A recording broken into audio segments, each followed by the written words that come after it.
Hey everybody, Dr. T here. Today we are going to be discussing hitting first in a domestic violence situation. In domestic violence cases, self-defense can still be a legal defense, even if you hit first.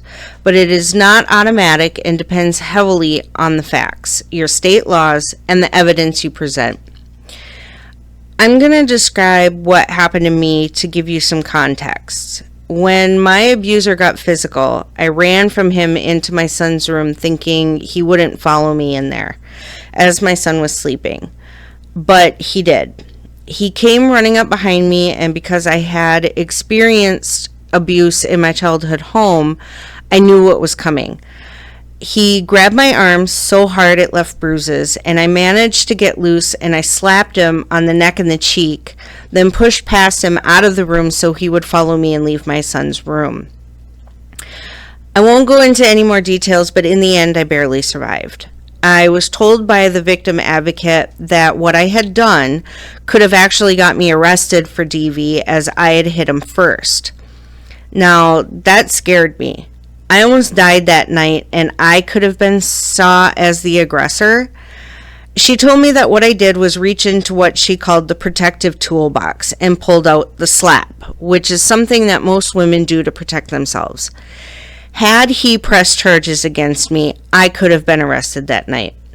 However, because of the amount of physical proof there was on my body versus the 2 scratch marks I had left on his neck, plus that I felt I was in immediate danger and was protecting myself and my son, no charges were ever brought against me.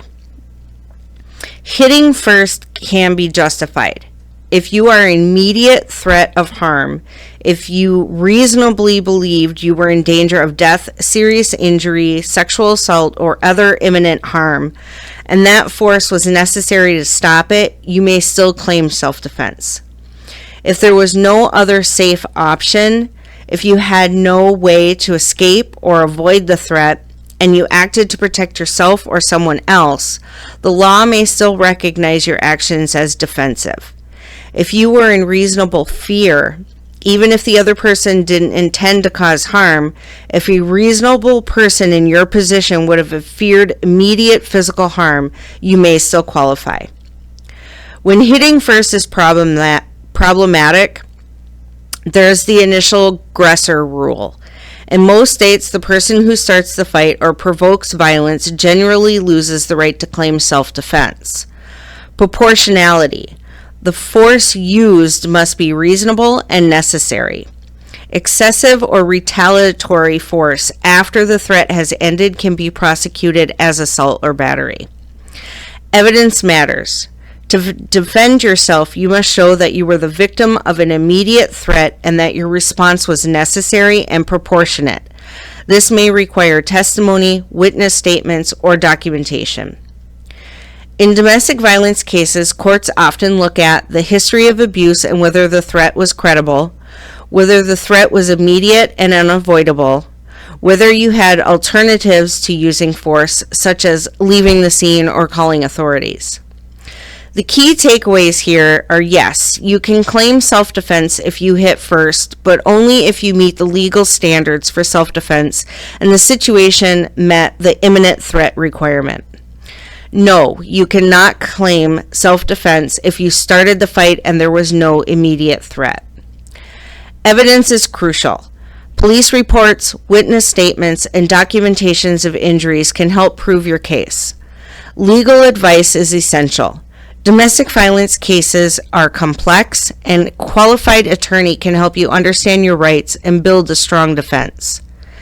If you are in an unsafe situation, seek immediate help from local authorities, a domestic violence shelter, or a legal aid organization before making any decisions. But above all, stay safe.